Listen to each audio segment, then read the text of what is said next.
ကျွန်တော်ဂုဏ်ပြုသခြင်းတီဆိုဖို့ရန်အတွက်ဆန်တော်လာနဲ့ဆ iam မအဇီကိုလက်ခုပ်တီးပြီးမှယေရှုနာမ၌ဖိတ်ခေါ်ပါတယ်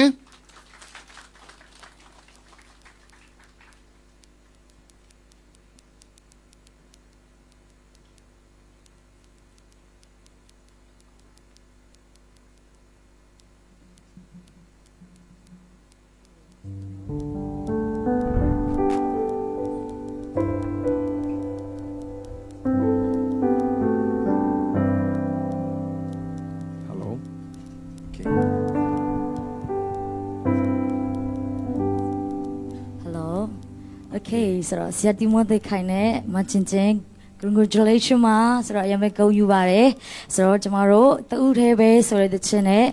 မင်္ဂလာတခြင်းကိုဂုဏ်ယူတည်ဆိုပေးချင်ပါတယ်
ရိုက်ခင်သူပဲကောင်းကြည့်ပေးပါစေ